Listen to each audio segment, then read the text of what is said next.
Well, hello. Hey, this is Federal Prison Talk. My name is Sean. Hey, I'm going to be cooking some spaghetti tonight from scratch, pretty much. I mean, I'm not taking the tomatoes and boiling them down, but I don't know, using sauce in the can. So I did that once. Boiled the potatoes down, parboiled them, put them in an ice, in I shocked them in the ice bed, and a bowl of ice water. Anyways, cooked it all down. I couldn't taste the difference. Anyways, playing my little intro here, and then we're going to talk about prison camps while we cook.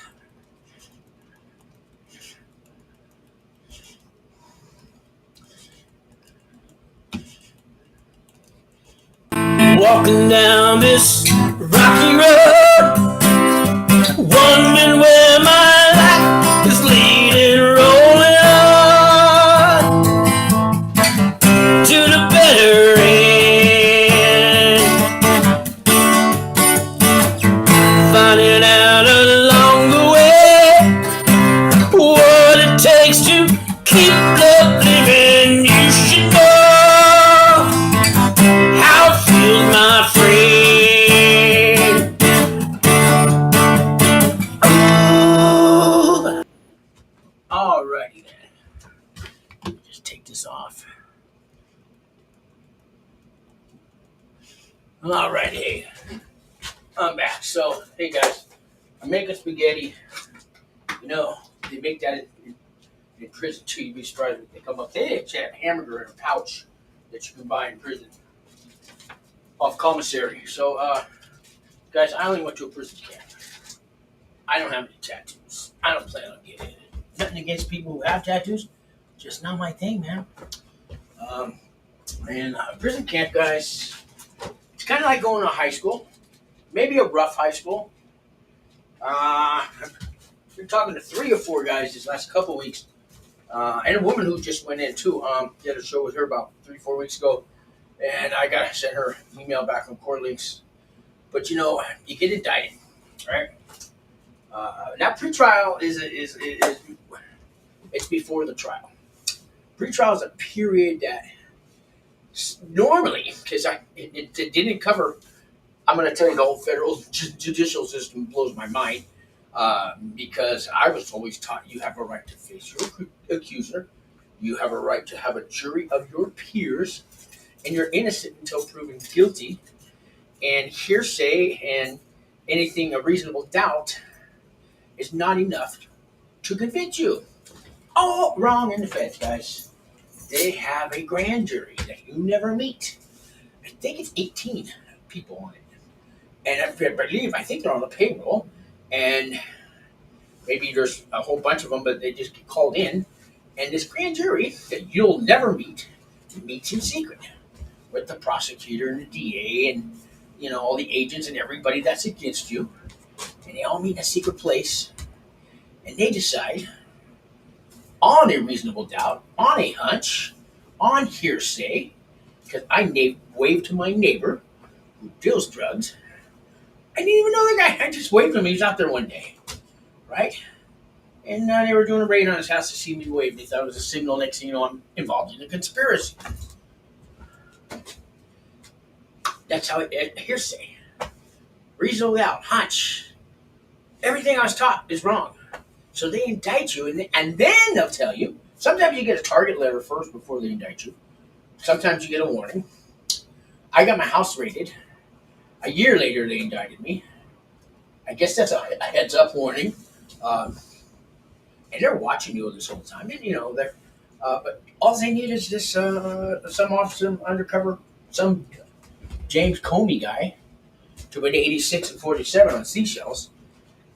And next thing you know, you're indicted. Which means, hey, we had a secret meeting. You couldn't come. You wouldn't have been able to come even if you knew about it. And we all decided you're guilty. We're going to give you a chance to go to court and prove your innocence. If you're a violent guy and you got a record and they don't trust you, they're going to lock you up. But they're going to lock you up. I was 4 years on pretrial, and some people get locked up the whole time.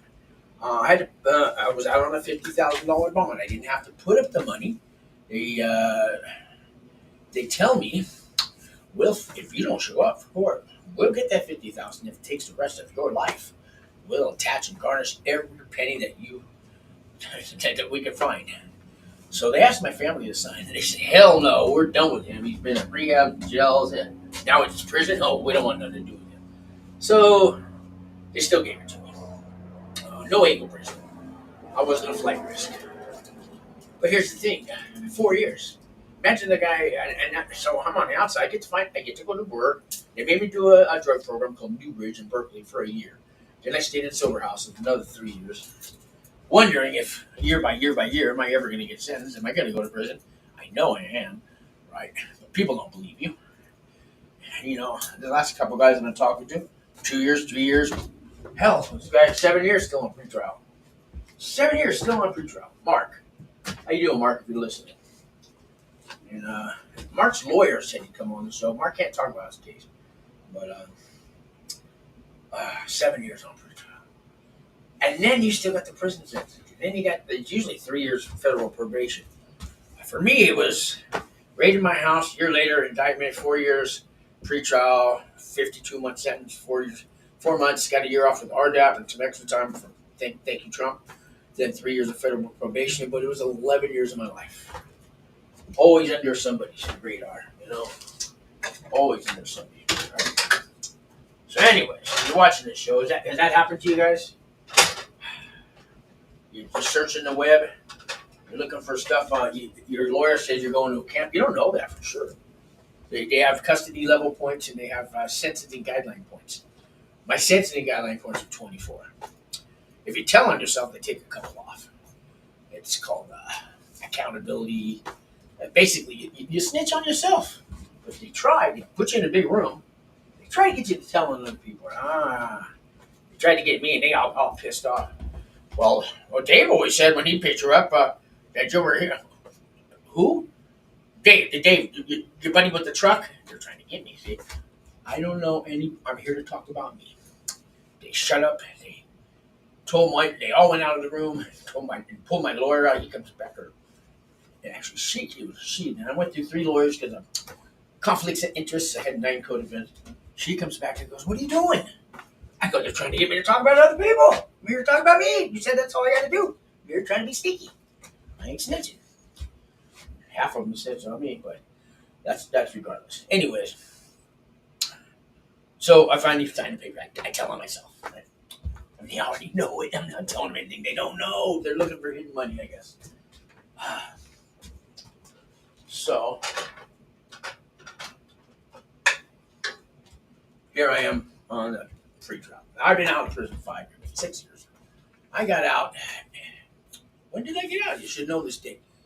June 30th, 2019, right before the pandemic hit. And I went to the federal halfway house. And I got a month taken off. Another one for the first step back. I did 5 months there, and I went back to that sober living house in Oakland. What's up, fellas? Yeah, what's up? I'm the white boy in Oakland again. Living on High Street, 33rd and International Boulevard. Had a ghetto pass, you know. It was all good. And I stayed there for like a year or so. And then I moved to across the bay to Mountain View. Now I'm in Albuquerque. I got a job offer to work for Wings for Life. Helping other inmates getting out of prison and families that are locked up, help them. And long story. And I've been here for 5 years.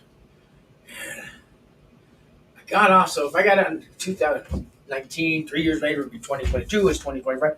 Yeah, so I ran off paper 3 years. Off paper. That's a you're going to learn prison vocabulary wherever you go. If you're going to penitentiary and FCI medium and all that, you're going to have a whole nother language. In camp, I mean, let me show you a picture, guys. You won't see. I get killed in federal penitentiary for this. I'm hugging a black guy, a couple black guys behind me, different races. Okay, it's one of my support groups. We do that in a camp. Okay, we don't have a politics like that. Although the paisas do. You guys know what a paisa is? That's like a Mexican. I just run all the prisons usually, I think. Paisas are Mexicans, but they got a green card. They got a permanent resident alien card. So I mean, they're not citizens, but they're the next best thing. and they're treated like citizens. So if they have a visa and all that stuff that ICE is looking for now, they won't go to camp. But you got a permanent alien registration card, you're good to go. Okay, you're good to go. And they run the prison, and they have their special meetings and all that stuff. But the rest of us, and there's a few little some camps want to be tougher. But they'll go to see anybody in the chat room? Got people in the chat room. Got Ray Smith. I was indicted for something I did not do in South Florida, and the news made me look. Yeah, they are so good at that. You know, it's funny, Ray, man. When I after I dieted and all that stuff, I read in the papers about myself, right? Funny they didn't come to me for my side of the story, how they made me look. You know what I mean? Nobody asked me my side of the story. They made me look like, well, it wasn't pretty. I'm sure you know. I went down to the Oakland Tribune and I tried to find that guy. I think his name was, I can't remember the guy's name, but it was a Ray Taliaferro or something. I went down to the Oakland Tribune multimedia newspaper, and I walked in there and asked to talk to that reporter who wrote the story on me.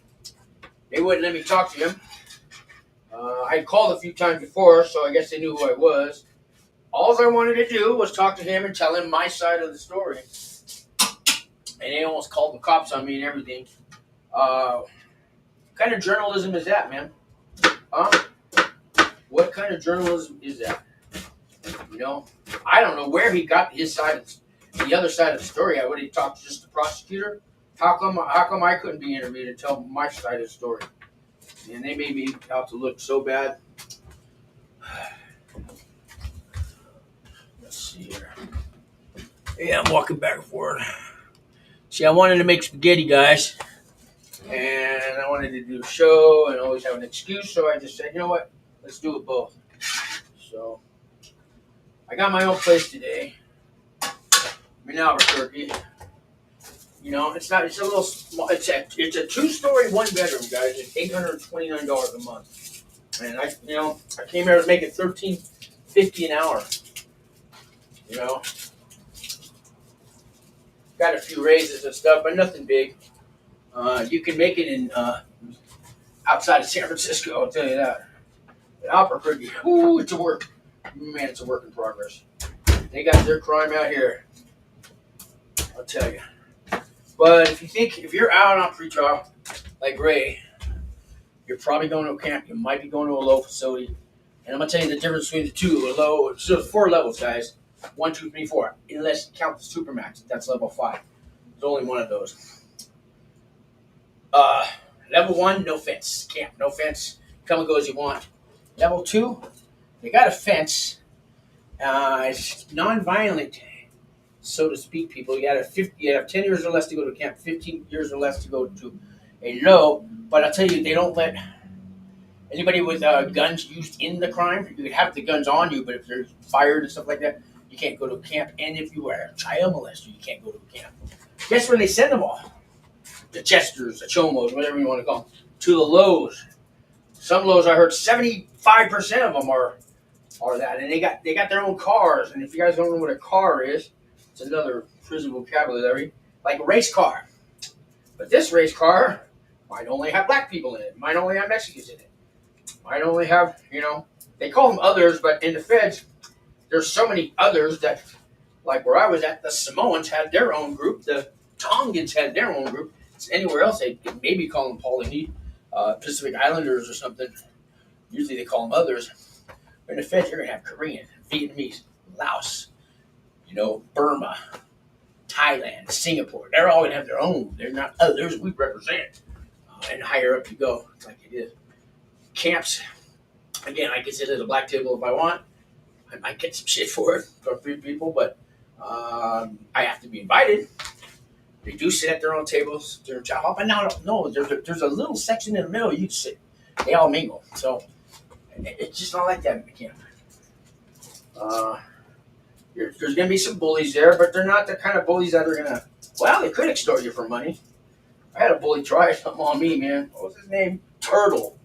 That fucker. Uh, I just, you know what I did, guys? My first day. So, they say you go to prison and you want to find the biggest, the biggest shot caller on the guard, right? Well, we called ours a track, whatever. I found the biggest shot caller on the yard. There was like 3 or 4 different shot callers. And I walked up to the biggest guy and I said, "Hey, man, my name's Sean." I told him my best jokes. I didn't tell him the best jokes, but I told him some stupid, silly jokes. And he didn't really laugh, but he goes, "This guy, this fucking guy." And he's like, "Oh, I go, you from New York?" He's, "No, I'm from fucking Boston." Right? This fucking guy. Right? And I did to the other ones, and that's what I did, man. I killed it with humor. You know? Don't give them the best jokes, because you might need those, but, they know I'm not a threat. But I got in a few little nitpicks on there. Told the guy to quit bitching at me because I was too slow doing the dishes my first week there. He, youngster, tried to tell me I'm an old grandpa being slow with that. Quit fucking bitching at me. Ooh, he schooled me. That took about a year before he'd even talk to me after that. He said, "The only reason I ain't gonna beat your ass is because I'm going home." And I go, "Dude, I said bitching, not bitch." Apparently, it doesn't matter. And, you learn as you go. You got to be pretty clean when you're there. There's some fat guys we used to drag through the showers and make them scrub, not to put water on them. A couple of people did die in the camp, murdered, so to speak, owed money for drugs or gambling, poker. Okay, at night there's one guard. Watches the whole 400 something inmates. He does a count at midnight, a count of 3. He gets a guard or 2 from the other person to come over for that little half hour, and they count you, and then they go back. So it's Las Vegas. They put out tables. They got poker. They're serving cocktails. I'm serious, man. Smoking cigars, and every hand, $500, $800, maybe $300 on a slow night for each hand for the pot. These guys are betting big, and they don't have the cash on hand or cash app to somebody's girlfriend on the outside, and your credit. I don't care how good you think it is, it can kill you. So if you're going to gamble, do not gamble on credit. And if there's any questions out there, let me know. Smashing garlic. I also worked at the Supermax. That was my day job. So a camper was considered a out of custody inmate. They have a job like a town driver, and they might have 2 or 3 of them. And what they do is usually, where I was in Florence, the Florence Federal Prison Complex had 4 prisons. One was the camp. So when people get released, even now the Supermax, they do, after their 25 years or whatever, they need a ride to the Greyhound bus station or the airport, and that's what the town driver does. Sometimes he picks people up and takes them there, and sometimes he runs errands. There's a guy who, there's like a truck driver, goes to warehouses, picks up food and uniforms and, deodorant and, laundry detergent and whatever they got. Goes and picks up loads of supplies for the prison. Gone all day, stopping here and there. I had a cellie for a minute. His name was Alaska. He drove, because he had the CDL, he drove like a garbage truck. Went to the dumps, dumped all our prison trash. Gone for hours, right? And they checked him once in a while, but he told me, how many times that thing, he could have had a garbage truck loaded full of anything. And most of the time they don't check. Maybe because they're lazy, or they trust you, or they figure nobody's stupid enough to do that. But in the camp, we got no fence, guys.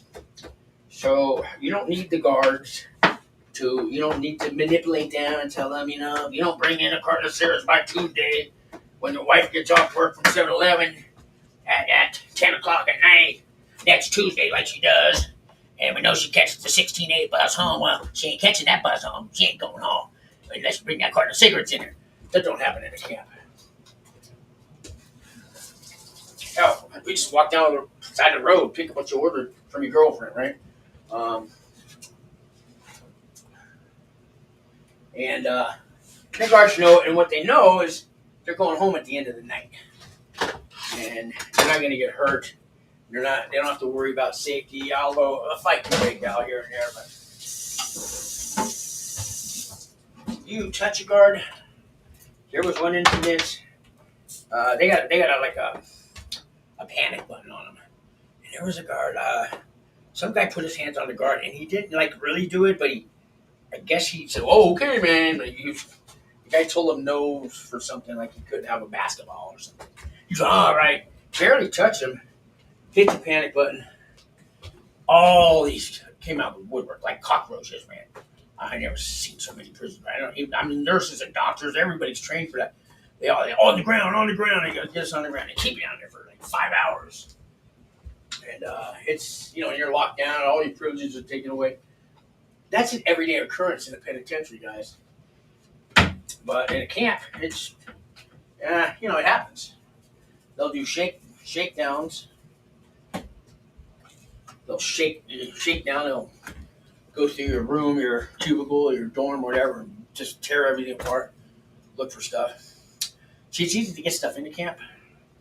Cigarettes, hell, a real cigarette. Like, you go to penitentiary, I understand. Okay, you can't get a cigarette like this.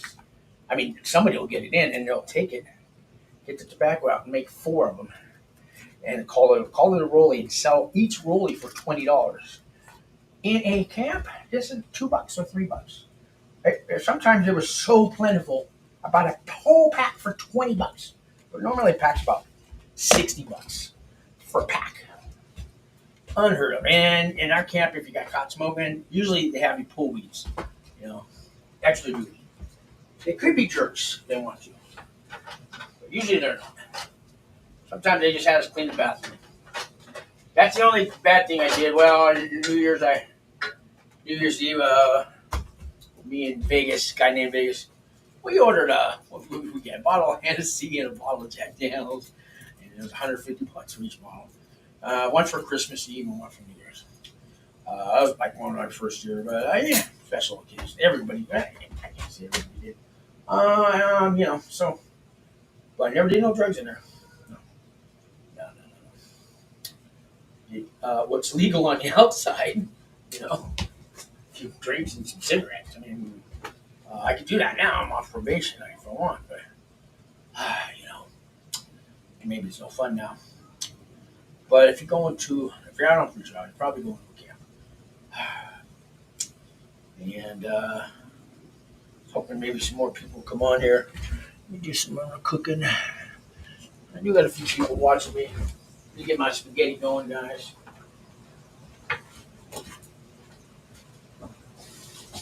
Got some fresh garlic, onions, mushrooms, a little bit of bell pepper in there.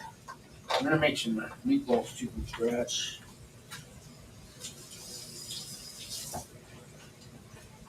Yeah, this is for the meatballs.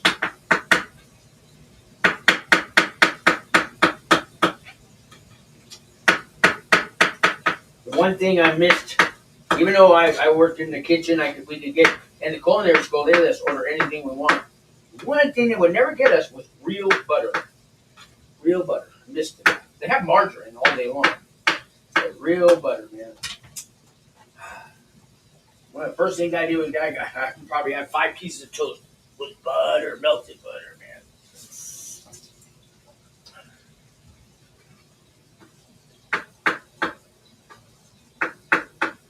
Yeah, so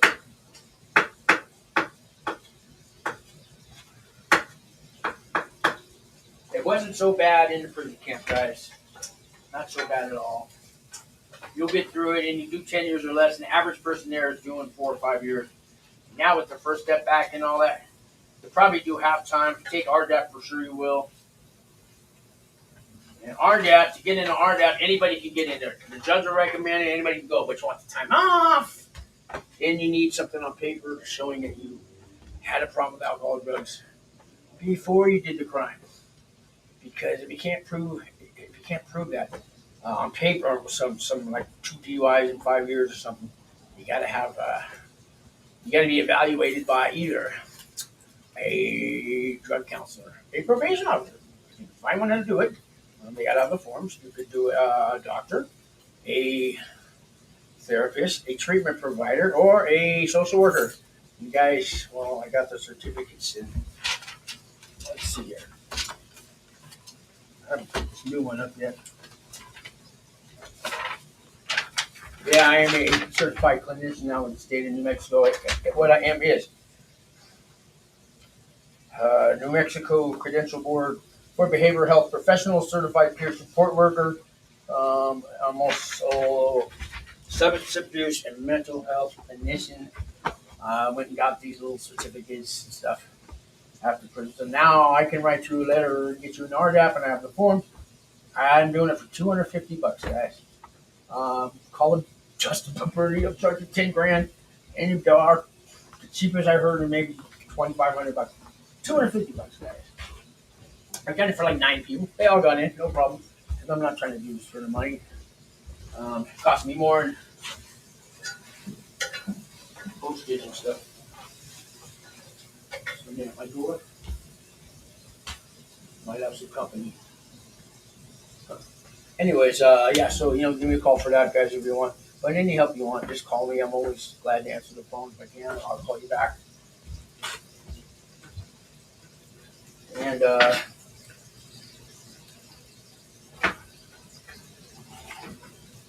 well, I didn't even know what I was going to talk about today. What am I going to talk about?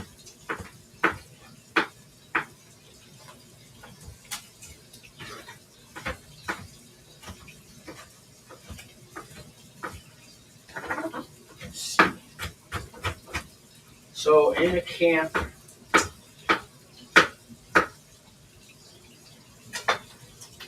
I don't know. Now I'm running a lost for words. How long have I been on here?